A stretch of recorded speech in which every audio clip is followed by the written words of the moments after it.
All right, let's jump right into this. We're going to tackle a question that on the surface seems super simple, but it actually pulls back the curtain on this incredible story of survival, biology, and deep, deep evolution. Yeah, really, why can't a tiger just snack on a salad? You'd think it'd be a whole lot easier, right? No chasing required. But here's the thing, and this is what we're about to unpack. For an animal like a tiger, deciding on dinner, well, it's not a choice at all. It's a command written into its very DNA. So let's start with the most straightforward answer. It really boils down to one super powerful idea: energy efficiency. Okay, so here it is, energy. Meat is just an unbelievably dense source of it. Think of it like a high-octane, super concentrated fuel pack. Now, if you're an animal that has to burn a ton of energy just to catch your food, getting the biggest possible payoff from that meal isn't just a nice-to-have, it's absolutely essential. It's life or death. And this is where it gets really interesting. Because that one thing, that energy payoff, it literally shapes their entire existence. A carnivore, you see, can have one big energy-rich meal and then just chill. They can rest for hours, even days, just conserving all that amazing energy. Now, flip that coin. Think about an herbivore. They have to be eating pretty much constantly just to squeeze enough calories out of those low-energy plants. It's a totally different lifestyle. And whoa, look at this. This chart just lays it all out, doesn't it? I mean, that gap is huge. Just to put it in perspective, a single pound of meat can have like 10 times more calories than a pound of leaves. So for a carnivore, every meal is this massive return on their investment. Meanwhile, the herbivore's whole life is just this constant, slow-burn job of grazing. We're talking about two completely different economies when it comes to energy. But okay, energy is just the first piece of the puzzle. This story goes way, way deeper. This isn't just a preference. This need for meat is hardwired into their actual biology. It's not that they want the energy from meat, it's that their bodies physically cannot survive on anything else. And that brings us to this really key term you need to know: obligate carnivore. The word obligate basically just means they are obligated to do it. It's a necessity. This has nothing to do with taste or preference. It is a non-negotiable biological rule. For these guys, there's no plan B. So why is that? Well, you can think of it like their internal hardware is totally specialized for one job. Their intestines are short, perfect for quickly breaking down protein and fat.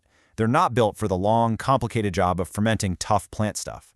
And on top of that, they're missing the tools. They literally don't have the specific enzymes required to break down things like cellulose, which is the tough stuff that makes up plant walls. And if you want a perfect, crystal clear example of this, look no further than an amino acid called taurine. This stuff is absolutely critical for their vision, for their heart to function properly. It's a huge deal.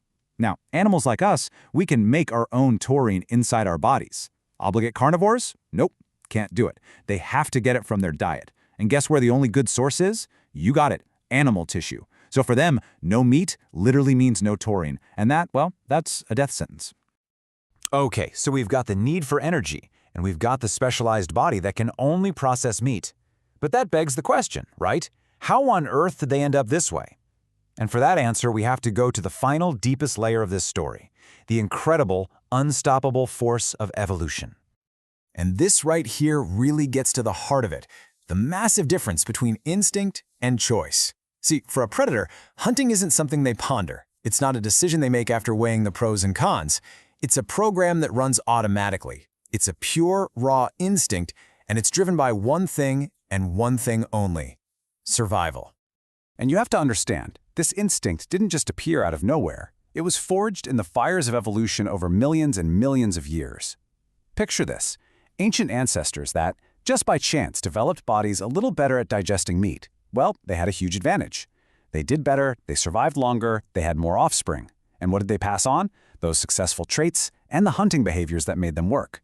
You repeat that cycle for generations, for millennia, and eventually, that drive to eat meat isn't just a strategy anymore. It becomes permanently hardwired into their very being. All right, so let's bring it all home. We've talked about energy, we've talked about their bodies, and we've talked about evolution. So what does this all mean when we see a predator out there in its element? Basically, to sum it all up, the answer to our original question, why can't a tiger eat a salad, is a three-part biological lock. First, energy. They need that high-octane fuel to survive. Second, physiology. Their bodies are literally built for meat and can't handle anything else. And third, instinct. Millions of years of evolution have programmed them so that hunting and eating meat isn't a choice, it's a fundamental drive. And all of that leaves us with a really fascinating thought to chew on. When you see a lion take down a zebra, it's not an act of cruelty or malice. It's an animal following a biological script written millions of years ago. So knowing that it's all driven by pure, simple instinct, how does that change how we think about the predator and its vital role in the great dance of nature? Something to think about. Thanks for joining me on this one.